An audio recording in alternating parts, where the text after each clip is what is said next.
Orar al Señor para que nos asista a todos en esta mañana, porque en realidad necesitamos de su gracia para poder entender y para predicar su palabra. Que el Señor nos dé de su gracia. Bendito Señor, gracias, muchas gracias por tu bondad. Gracias por permitirnos estar reunidos en el día que tú has separado para que tu pueblo junto te adore. Te pedimos, Señor, en esta mañana que tu gracia nos asista al que va a predicar tu palabra, pero también a los oídos de tu pueblo, de manera que puedan estar atentos a tu palabra y que produzca en nuestros corazones fruto a 30, a 60 y a 100 por uno. Porque te lo pedimos en el nombre de Jesús. Amén. Un gran privilegio, una gran responsabilidad es el tema que nos proponemos hablar brevemente, un poquito breve, el día de hoy. Y nuestro pasaje clave es el pasaje que está en primera a Timoteo, capítulo 3, versos 14 y 15. Primera a Timoteo, capítulo 3, versos 14 al 15. Y este pasaje dice: esto te escribo, aunque tengo la esperanza de ir pronto a verte, para que si tardo sepas cómo debes conducirte en la casa de Dios, que es la iglesia del Dios viviente, columna y baluarte de la verdad. Para iniciar, yo quisiera que ustedes me permitieran leer parte del argumento de una película. No es largo, no lo voy a leer entero, pero yo sé que ninguno de ustedes conocerán esa película porque yo soy un poquito mayor y esa película posiblemente sea una película muy vieja.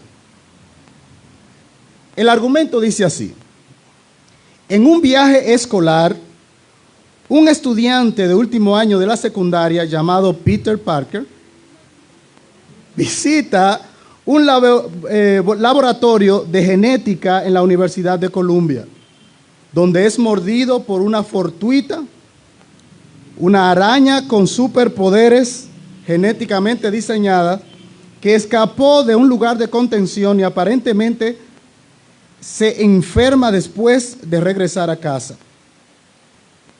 A la mañana siguiente, Peter descubre que ya no es miope. Usaba lentes. Yo sé que ustedes no la conocen, pero usaba lentes. Provocando que deje de usar los lentes y su cuerpo se ha transformado en un físico más musculoso que antes. En la escuela descubre que puede disparar telas de arañas desde sus muñecas y que sus reflejos acelerados le permiten evitar lesiones durante enfrentamiento contra el matón de la escuela llamado Flash Thompson. Haciendo caso omiso del consejo del tío Ben, cuando le dijo que un gran poder conlleva una gran responsabilidad, Peter considera impresionar a Mary Jane Watson, ¿se acuerdan? Y quería comprar un carro, de esos carros que usan los jóvenes en las películas, para impresionarla. Pero debido a que no tenía mucho dinero, Peter ingresa a un torneo de lucha clandestina que ofrece $3,000 por 3 minutos en el ring. Para así recaudar el dinero necesario para comprar, Peter ingresa a esta pelea, pero a pesar de que gana en el primer combate, el promotor del evento lo estafa con las ganancias que le corresponden y solo le da $100 en lugar de $3,000 que había anunciado. Ya que según el punto de vista del anuncio del periódico decía que eran $300 por 1 minuto, resistir no que ganara el combate. Y Peter venció a su oponente en 2 minutos, pero Peter le insiste que necesita el dinero. Sin embargo, el promotor solo se limita a mencionar en tono grosero diciendo: tus necesidades no son problema mío. Momentos después, Peter llega hasta la biblioteca pública donde se supone que su tío, Peter, los que saben la película dijeron saltó algo.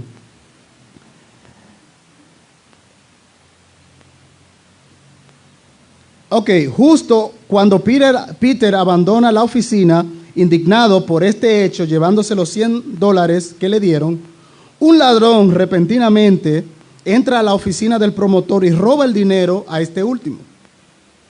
Por su parte, Peter observa la situación mientras espera el ascensor y permite que el ladrón se escape, pero también un guardia de seguridad que pasaba por el pasillo termina reprendiéndolo por haberlo dejado huir, y el promotor le menciona a Peter que este último pudo haber atrapado al ladrón y que él, obviamente, no lo dejó pasar.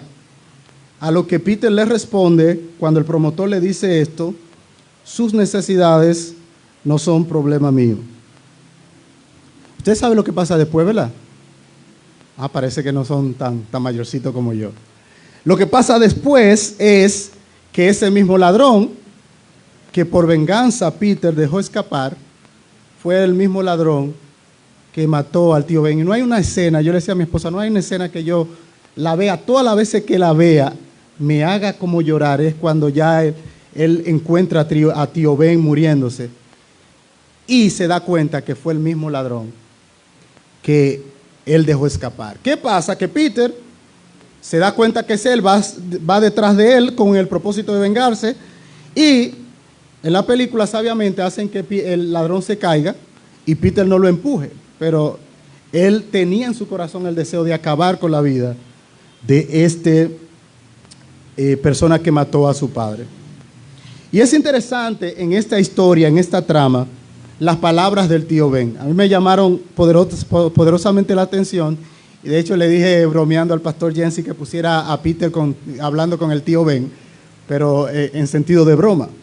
Me llamó la atención que él le decía a Peter: cada poder conlleva una gran responsabilidad. Cada poder conlleva una gran responsabilidad. Y lo que nosotros vemos que Peter al principio hace no es usar ese poder para las cosas que convienen, sino que lo primero que tenía en mente era impresionar a una chica, y lo que estaba buscando era la propia satisfacción, el llamar la atención de esta persona, y estaba usando el poder para sus propios beneficios. Y es interesante que hay un código no escrito de los superhéroes, por lo menos de los viejos, porque ya los nuevos van a venir con otros códigos de Marvel, pero por lo menos los antiguos superhéroes tenían un código escrito, y ese código, como que uno lo asumía al ver el personaje, era que el poder no se usa para mi propio beneficio, sino para el beneficio de los demás. De la misma manera en que esta trama habla de un gran poder y una gran responsabilidad, la Biblia nos dice que Dios llamó al pueblo de Israel y le dio al pueblo de Israel una gran responsabilidad. Le dio privilegio, tomó un pueblo, como veíamos en la escuela dominical, insignificante, que no tenía fuerza, lo escoge, lo hace su pueblo, entra en una relación de pacto con él. Sin embargo, vemos que el pueblo de Israel viola las estipulaciones del pacto, se goza y se deleita en los privilegios, pero al final se olvida de la gran responsabilidad que tiene de ser pueblo de Dios. Y de la misma manera que el pueblo de Israel, aunque en un pacto diferente, tenía un gran privilegio y una gran responsabilidad, nosotros, la iglesia del Señor, tenemos un gran privilegio, y es lo que veíamos, y vamos a ver un poco más adelante lo que el pastor Amín hablaba, esa relación pactual en la sangre derramada del Señor derrama de manera sobreabundante el privilegio que tenemos en Cristo. Yo quiero que veamos, aparte de esta introducción corta, yo quiero que veamos el tema de hoy, el sermón de hoy, en dos encabezados. El primero es el gran privilegio y el segundo es la gran responsabilidad. El gran privilegio y la gran responsabilidad. Pero para nosotros entender cuál es nuestro privilegio, vamos a ver algunas cosas importantes acerca de la carta de Pablo a los Corintios. Y una de estas cosas que son importantes es cuál es el propósito por el cual Pablo escribe esta carta a Timoteo.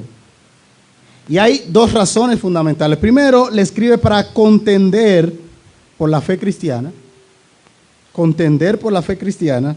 y para que estableciera la iglesia, que eso es lo que vemos en la introducción de esta carta cuando dice, por eso te dejé en Éfeso, para que advirtiera a alguno de que no enseñasen doctrinas diferentes a las que ya hemos recibido.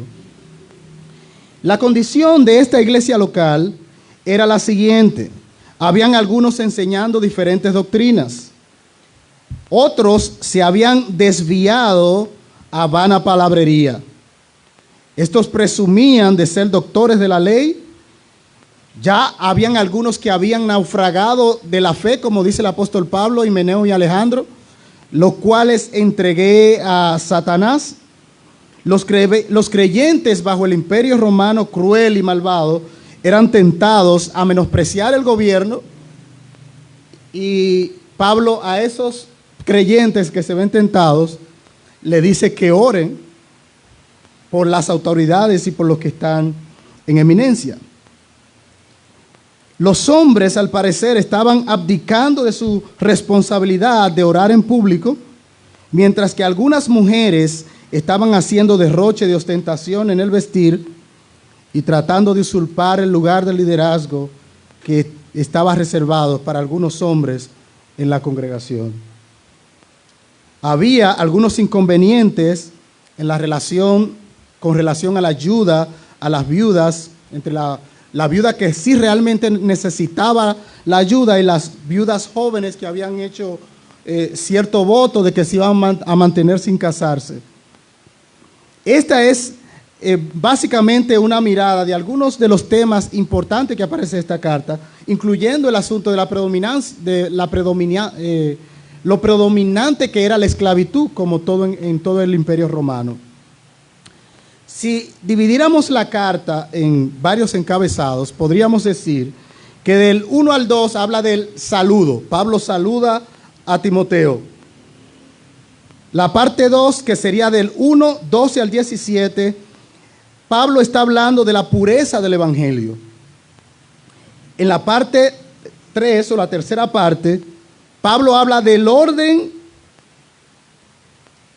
en la iglesia y el culto público. Eso está desde el pasaje del 2:1 al 3:16. La cuarta parte sería ánimos prácticos para los ministros, que sería del 4:1 al 6:16. Y finalmente del 17 al 21 la exhortación final. Nuestro pasaje, donde nosotros vamos a ver este privilegio, se encuentra en la sección del 2:1 al 3:16, que habla de cómo debe conducirse la iglesia de Dios. Y el pasaje de primera de Timoteo 3, 14 y 15 es el propósito, lo que dice, revela la razón que había en el corazón de Pablo al escribirle a Timoteo, que era que hubiese orden en la iglesia de Dios. Y es interesante, pensaba yo, mientras estudiaba, que todo lo que dice de cómo debe ser el orden en la iglesia, cuál es el papel de las mujeres, cuál es el papel de los hombres, es parte de la identidad de una iglesia, que es lo que nosotros vamos a ver, que es casa de Dios, la iglesia del Dios vivo, columna y baluarte de la verdad. Es decir, que parte de la identidad de la iglesia como aquella que atesora la verdad es que viva de una manera. Por eso Pablo dice, por eso te dejé, más bien te escribo estas cosas, por si me tardo, sepas cómo comportarte, cómo conducirte en la iglesia de Dios que es columna y baluarte de la verdad. Es decir, que esa iglesia tiene una manera de comportarse. Y esa manera de comportarse no fue inventada por los pastores de algunas iglesias o por pastores famosos que dicen, no podemos tener mujeres pastoras. Eso no fue un invento. Porque Pablo está diciendo ahí que la iglesia del Dios vivo,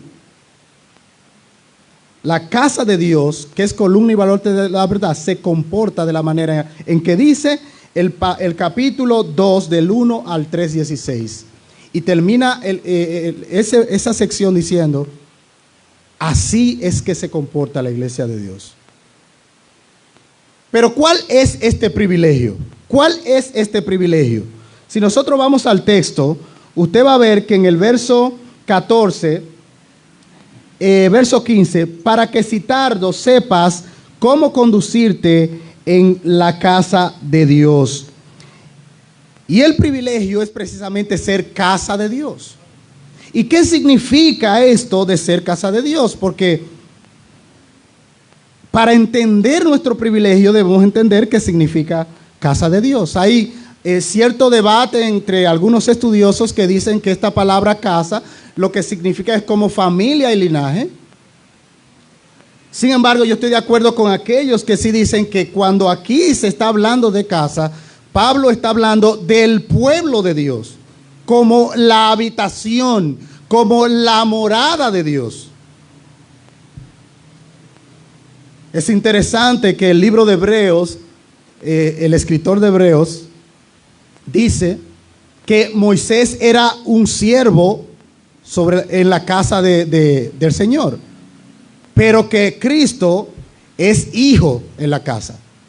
Y está hablando precisamente que Él es el dueño, al ser hijo, Él es el heredero, el dueño, y que Moisés simplemente era inferior en su ministerio, aunque fue un gran siervo de Dios.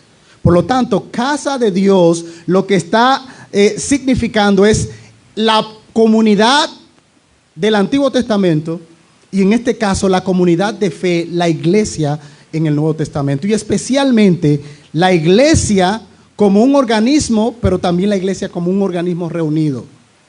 La iglesia reunida, como decíamos ahorita en la escuela dominical, con la importancia de la asistencia, de reunirse en un cuerpo local.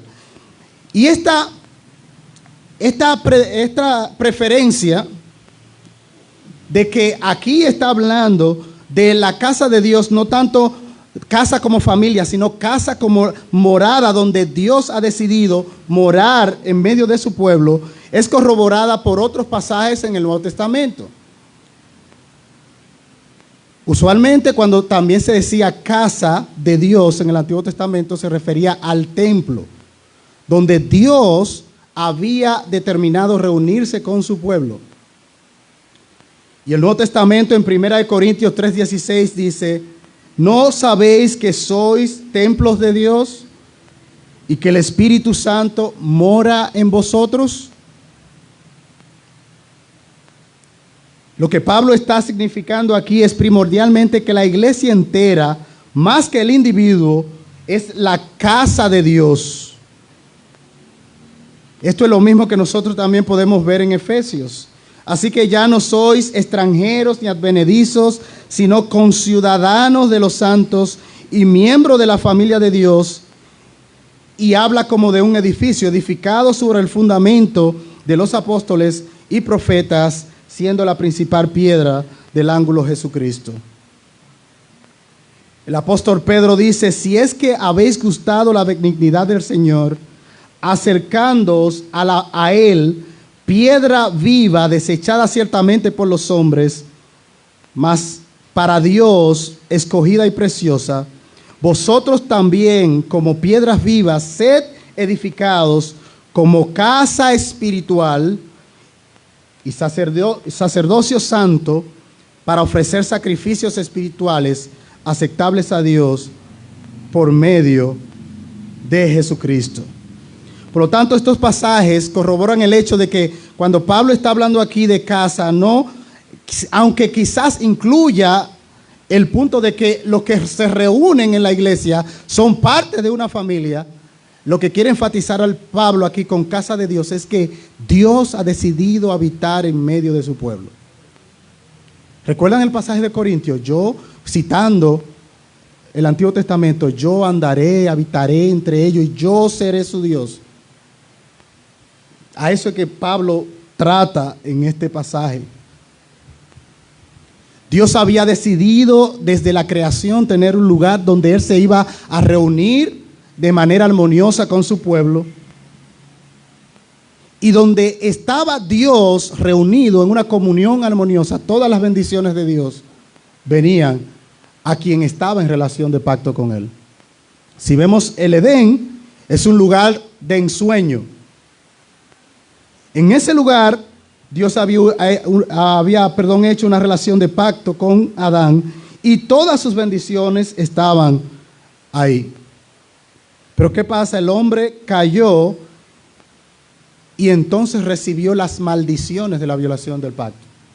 Cuando comieres, ciertamente morirás.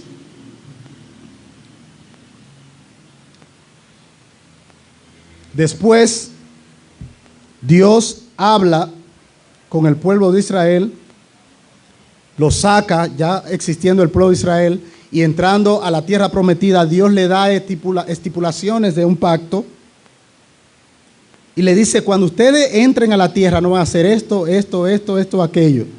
Dios eligió un lugar específico donde Él, en Canaán, se iba a reunir con su pueblo, en Jerusalén. Sin embargo, el pueblo, mientras estaba en el pacto de Dios, recibía las bendiciones del pacto, pero hubo un momento cuando el pueblo se desvía del pacto y las maldiciones del pacto caen sobre el pueblo, y por eso nosotros vemos lo que sucede en el libro de Jueces. La consecuencia de la violación del pacto. Después vemos el cautiverio, cómo el pueblo, mientras duró en el pacto, permaneció en su tierra, comenzó a violar el pacto, y entonces vino Asiria y después Babilonia y llevaron fuera de la tierra santa. Por eso es que vemos a Daniel allá orando con mirada a Jerusalén, deseando volver al lugar donde ellos se reunían, donde Dios había determinado reunirse con ellos.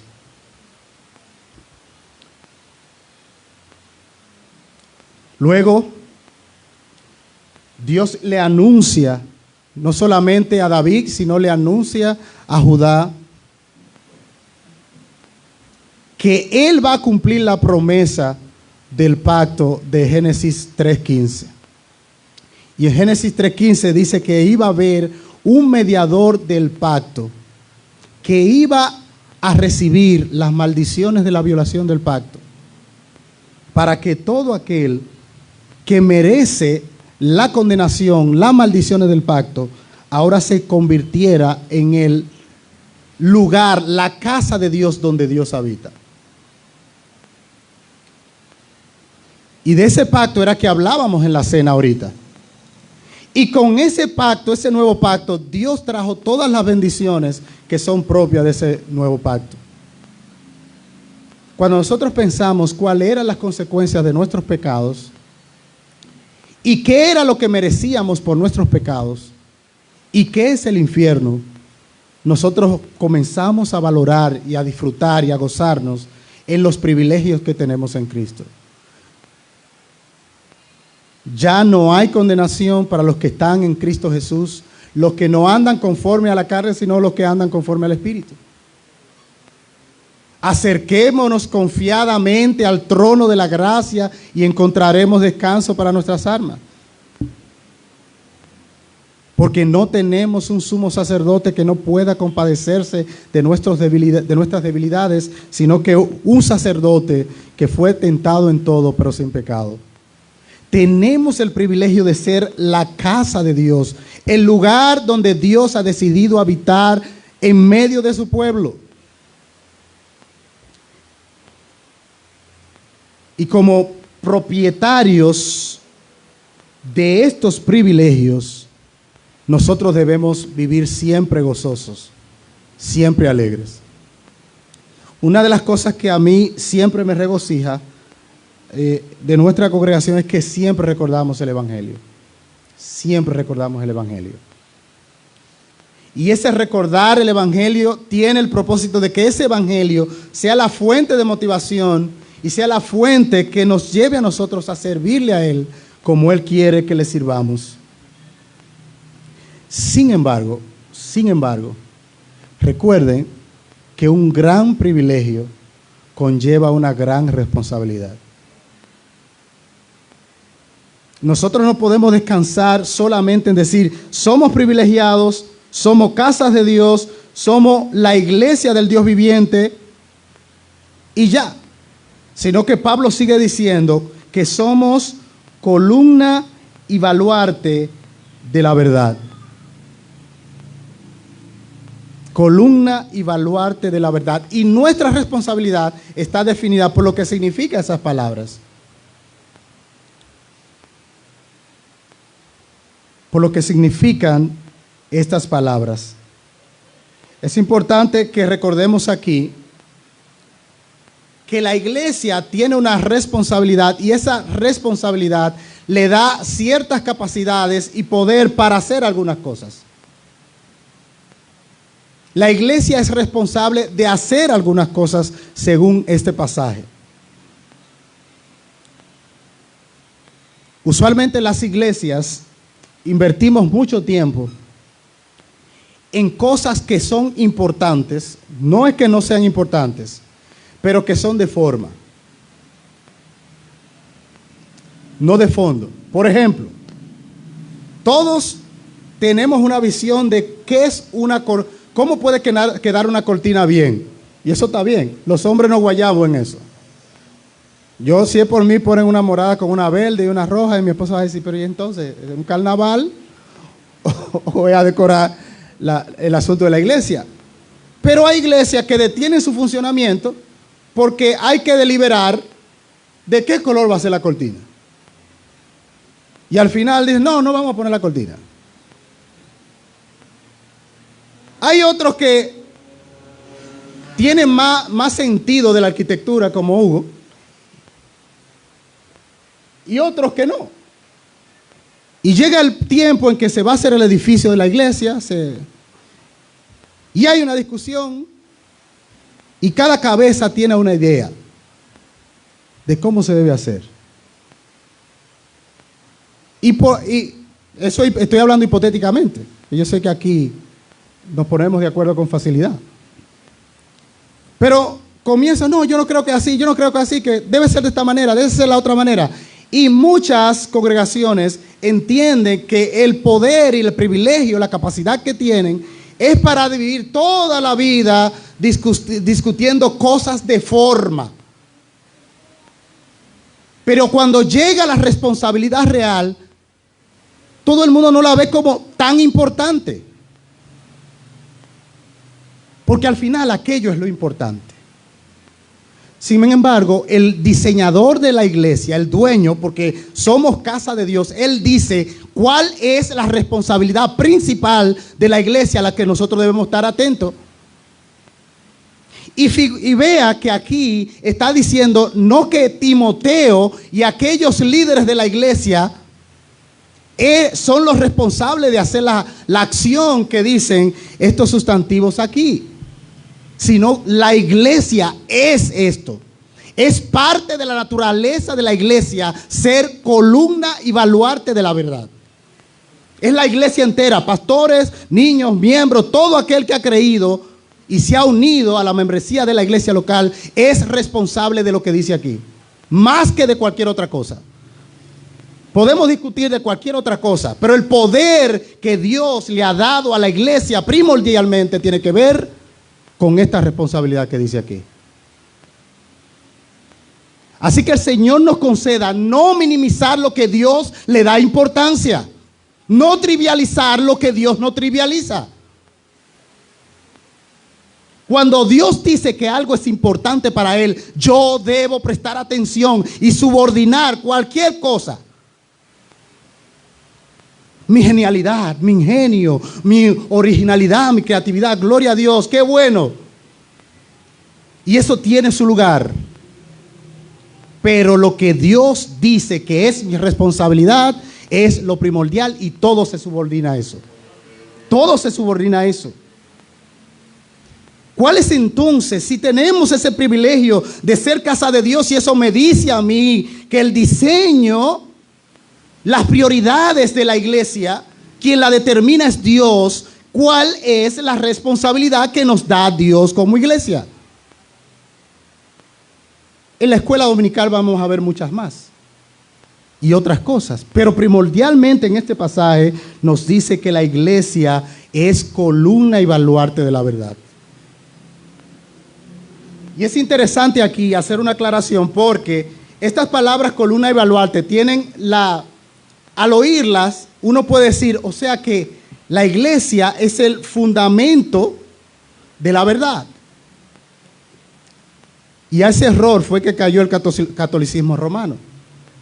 Por lo tanto, yo quiero ver primero qué no significa esa responsabilidad y después qué sí significa esa responsabilidad. Lo primero es que esa responsabilidad no significa que la iglesia crea, determina o inventa la verdad. Eso es lo que significa eso.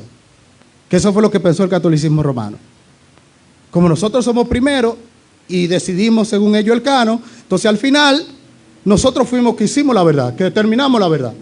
Por lo tanto, la Biblia tiene que estar sometida a la autoridad del magisterio. No es eso lo que nosotros estamos diciendo. La iglesia no crea, determina, inventa la verdad. Es la verdad la que crea la iglesia. Es la verdad la que crea la iglesia. Nuestra confesión claramente lo dice en el párrafo 10 del capítulo 1. Dice nuestra confesión de fe, el juez supremo por el que deben decidirse todas las controversias religiosas y por el que deben examinarse todos los decretos de concilios, las opiniones de autores antiguos, la doctrina de los hombres y espíritus particulares, y cuya sentencia debemos acatar, no puede ser otra sino las sagradas escrituras entregadas por el Espíritu. A dichas escrituras, así entregadas, se reduce nuestra fe definitiva. Al igual que la misma escritura, nuestra confesión afirma de que la Biblia es la autoridad final y no la iglesia el fundamento de la verdad. Entonces, ¿qué es lo que se está refiriendo Pablo aquí cuando dice que la iglesia es el fundamento, la columna y el baluarte de la verdad? Pablo lo que quiere significar con esto es que la iglesia tiene la responsabilidad de sostener la verdad y confesarla libremente contra el engaño y la herejía. Observe que yo no dije los pastores de la iglesia o los que están en el seminario de la iglesia. Los pastores tienen su responsabilidad y si se desvían de su responsabilidad, ellos saben cuáles son las consecuencias en la escritura. Pero Dios en este pasaje está llamando a la iglesia en sentido general a no pensar que es trabajo único de los pastores y de los que estudian en la iglesia el defender la verdad, el sostener la verdad. La iglesia es la vigilante de que la verdad permanezca en su lugar. Yo puedo mañana venir y predicar lo que se me antoje aquí, hipotéticamente o posiblemente. Pero no, Ambiori tiene la autoridad, el predicador. Vamos a oír todo lo que él quiera. No, la iglesia tiene una responsabilidad y le va a dar cuenta a Dios como comunidad de fe por la responsabilidad que Dios le ha dado. Es verdad, siempre tenemos en mente, los pastores tienen que dar cuenta por cada creyente. Sí, es así. Pero aquí le está dando una responsabilidad a la iglesia. Que la iglesia, en sentido general, la iglesia local debe prestar atención. Y si él se le está dando, si se me está dando una responsabilidad, es que porque se me va a llamar a cuenta de esa responsabilidad.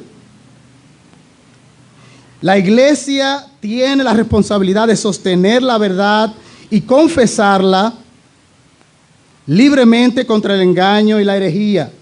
Ambos términos connotan el papel fundamental de la iglesia de presentar públicamente o demostrar la verdad ante el mundo.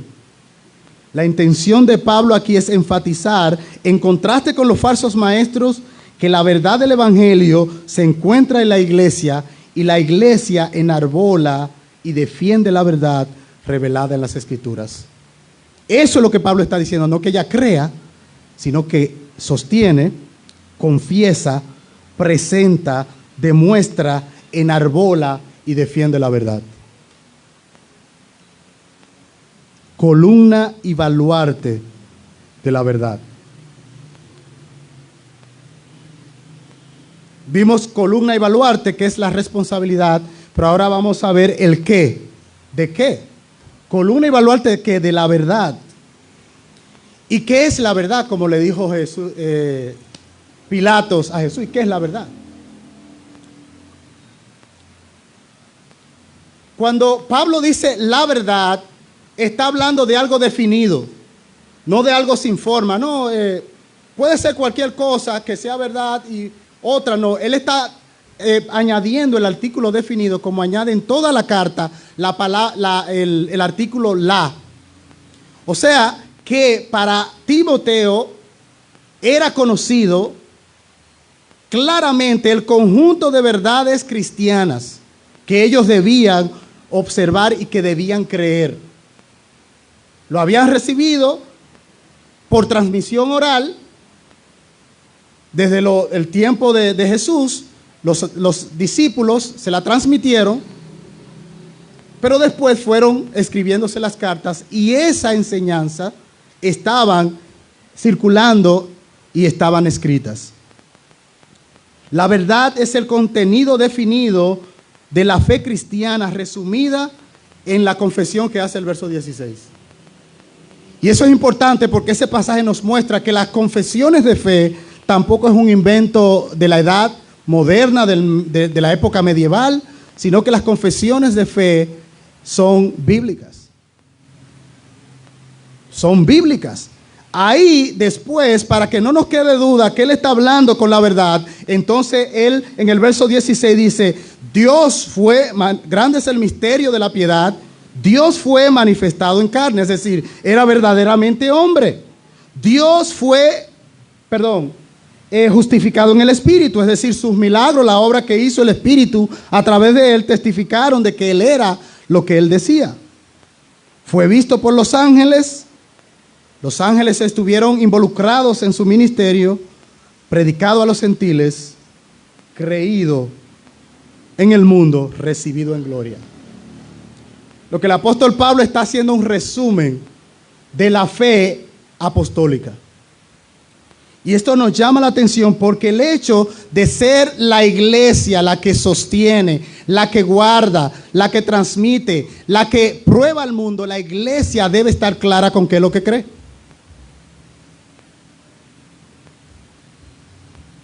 La iglesia debe estar clara qué es lo que cree para que haga esta responsabilidad. Porque recuerde, quien dice que usted columna y baluarte no soy yo, es Dios mismo que lo dice. Por lo tanto, usted tiene y yo tenemos la responsabilidad delante de Él de hacer lo que hace una columna y un baluarte.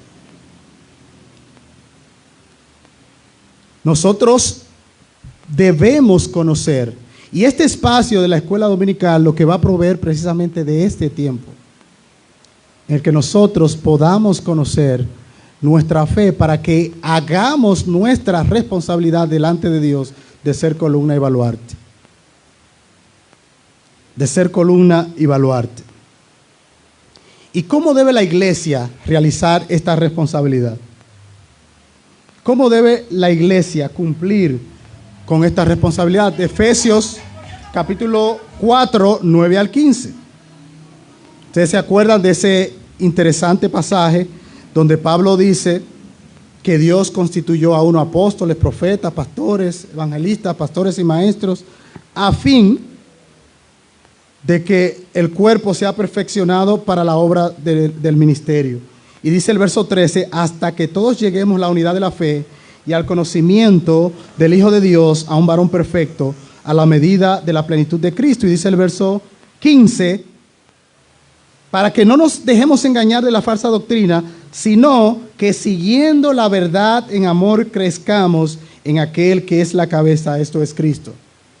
Y una de las cosas que podemos hacer es precisamente seguir la verdad en amor. Y de manera práctica, el espacio provisto por Dios para esto es precisamente la escuela dominical y el tiempo que tenemos aquí.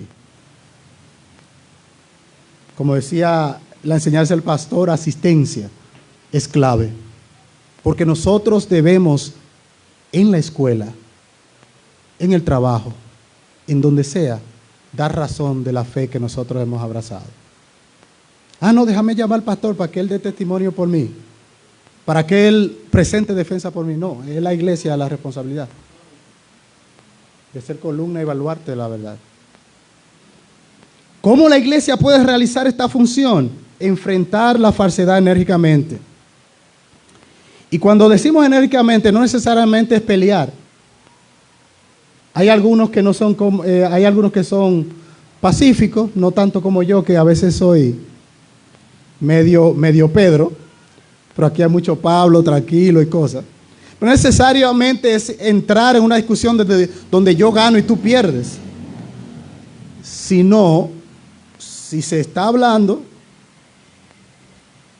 o si alguien está diciendo algo contrario a la doctrina, puede ser por error, yo me le acerco. Nosotros a veces trivializamos tanto los asuntos que Dios maximiza como es su verdad, que a veces hay un escándalo en nuestra mente, en nuestros corazones, cuando hay pecados groseros, escandalosos en la iglesia, y eso trae dolor, el pecado moral. Pero cuando hay error doctrinal constante, bueno, los pastores y eso no era tan grande para que los pastores llamaran la atención por eso. No, que estoy poniendo asuntos en Facebook rarísimos de cosas que no se corresponden a mi doctrina, a lo que dice, a lo que yo he aprendido, a lo que yo he conocido como sana doctrina. Pero ya no está pecando groseramente. Si esa es la actitud, o sea, quizá yo lo estoy diciendo con mucha energía, pero si esa es la actitud de Pablo, yo la asumo. De la misma manera como Pablo.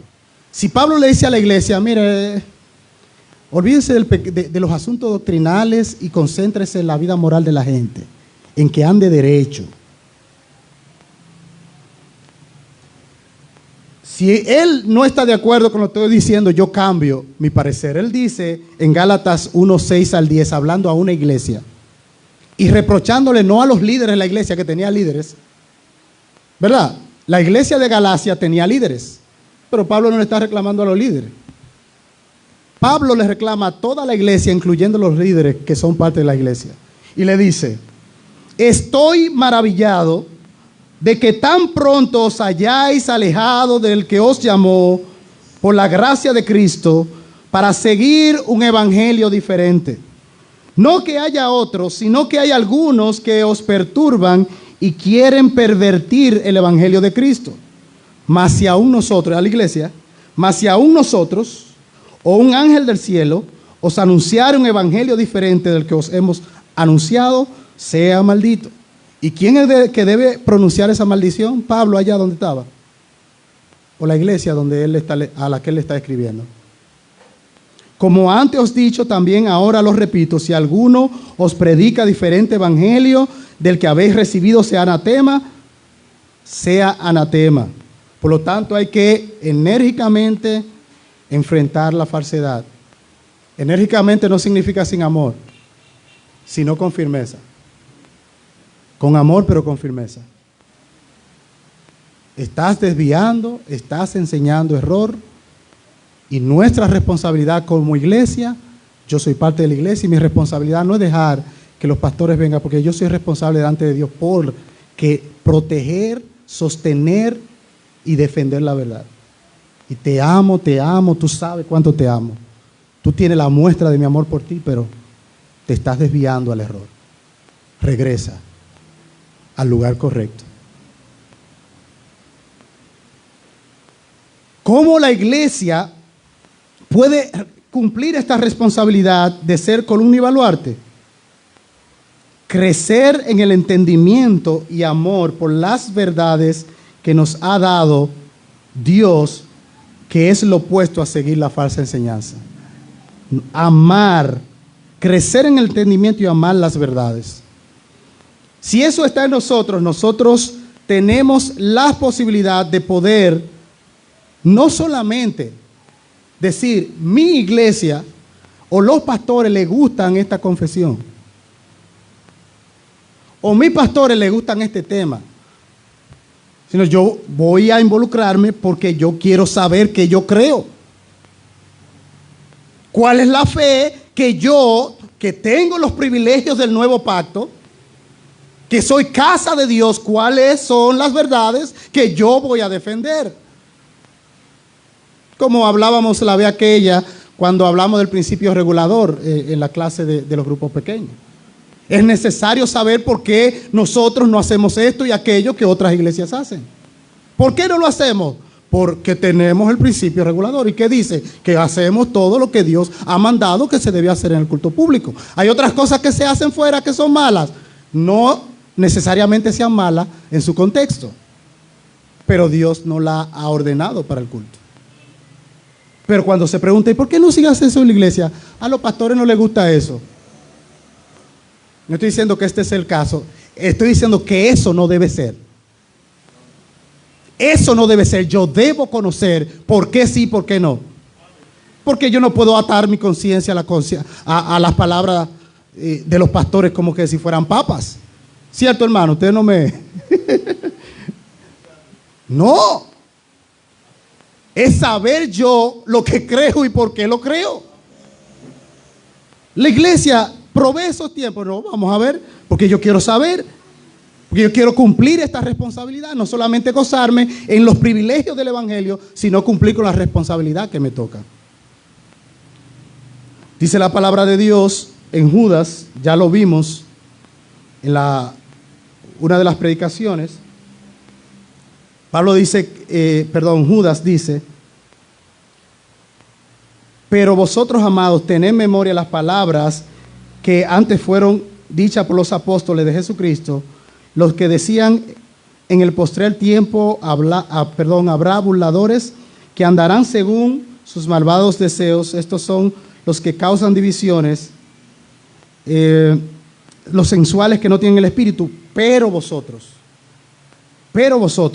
edificados sobre vuestra santísima fe. O sea que el que yo crezca y me edifique depende de cuánto yo sea edificado en la santísima fe. Yo tengo que estar claro de la fe, pero amar el conocer esas verdades.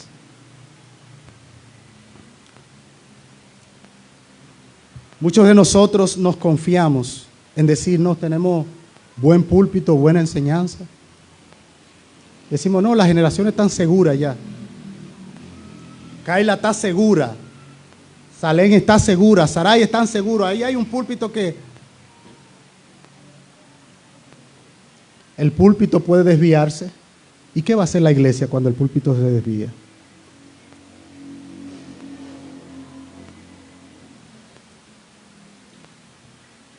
Para afirmar que es verdad que tenemos esa responsabilidad y que Dios va a llamarnos a cuenta, recuerde conmigo lo que pasó con algunas iglesias en Apocalipsis.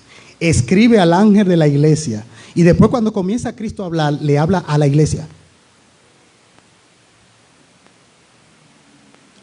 A la de Éfeso le dice: te quito el candelero, te dejo en tinieblas. Y hay una iglesia en el capítulo, una de las iglesias, el capítulo 3, 1 al 6, que él le dice: escribe al ángel de la iglesia de Sardis, el que tiene los 7 espíritus de Dios y las 7 estrellas, dice esto: yo conozco tus obras, que tienes el nombre de que vives, que estás muerta.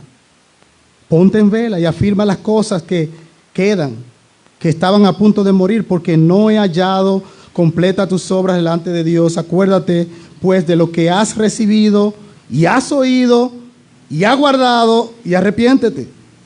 Por tanto, si no velas, vendré como ladrón y no sabrás a qué hora vendré sobre ti. Estamos hablando de Cristo en la gracia, ¿verdad? La gracia manifestada que vimos en el último sermón. Él es que le está hablando a esta iglesia. No es en el Antiguo Testamento, es en el Nuevo Testamento. Al final del Nuevo Testamento. Pero tienes unos pocos en Sardis que no han manchado sus vestiduras y andarán conmigo vestidos en blanco, porque son dignos. Así el vencedor será vestido con vestiduras blancas, y no borraré su nombre del libro de la vida, y reconoceré su nombre delante de mi Padre y delante de sus ángeles. Y termina la carta a esa iglesia diciendo: el que tiene oído, oiga lo que el Espíritu dice a las iglesias. Y qué bueno que termina diciendo lo que el Espíritu dice a las iglesias, no al ángel de la iglesia, al pastor, a la iglesia, a la iglesia.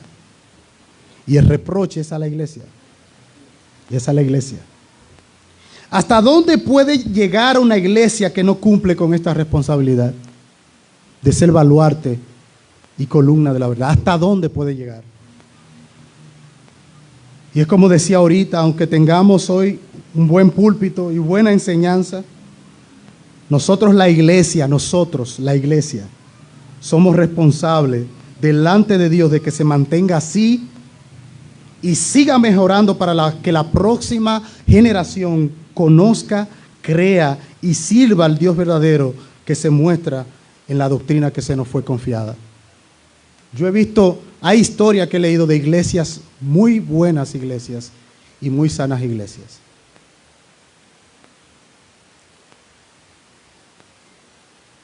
Pero que hoy no lo son. Son cualquier Joel Osteen, Lakewood, son cualquiera el tabernáculo de Hin y cosas así. ¿Por qué? Porque subestimamos esta responsabilidad. Pensemos como iglesia en esa generación que va a ir creciendo.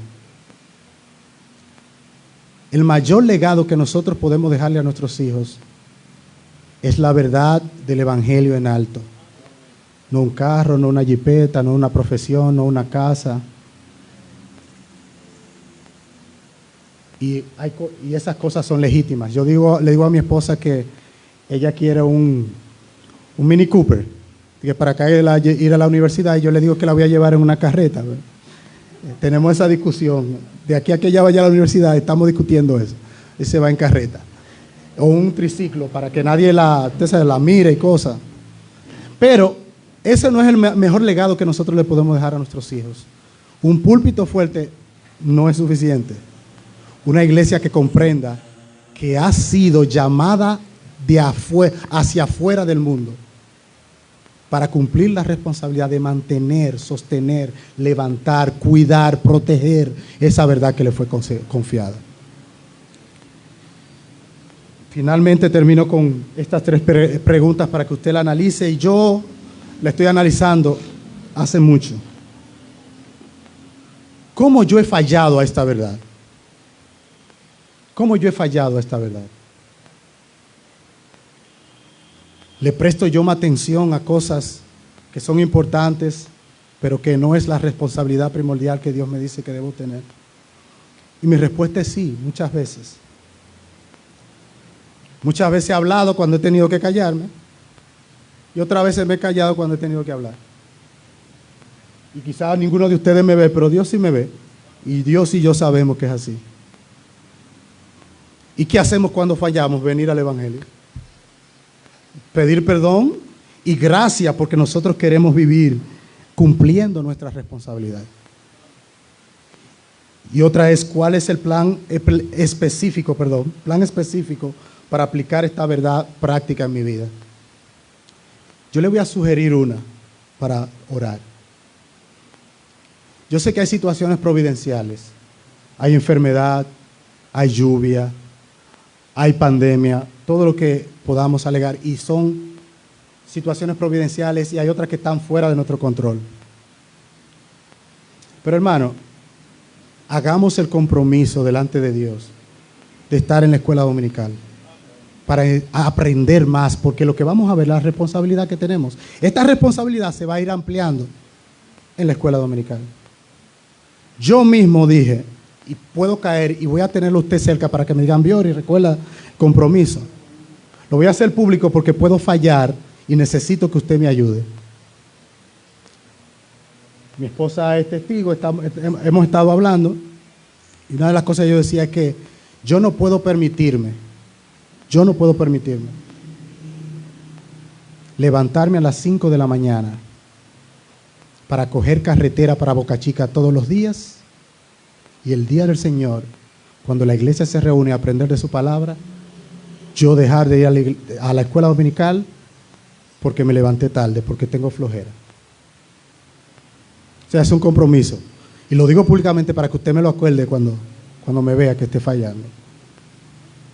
Porque si para dinero, si para mantener a la familia, si para mantener el carro, para echarle gasoil que está subiendo a la jipeta, yo me levanto a las 5 para hacer todo lo que tengo que hacer en la casa. Y yo estoy seguro que otros que tienen que estar a las 7 de la mañana están a las 7 rayando. Este tiempo va a demostrar dónde está mi tesoro, para no ponerlo a ustedes. Mi tesoro va a demostrar este tiempo de escuela dominical. Porque o vale más lo temporal, o vale aquel que me dio todos los privilegios que hemos visto y que no cesamos de ver en este púlpito predicado y explayado cada vez que se predica. Si es cierto que nosotros valoramos eso y eso es nuestro tesoro, entonces Ambiori va a cumplir y va a decir, me levanto a las 5. ¿Por qué yo no puedo levantarme el domingo a las 5 y prepararme y estar a tiempo? Si no tengo ninguna situación. No, que me levanté, tú sabes, me acosté tarde. Que el Señor nos ayude, que el Señor nos ayude.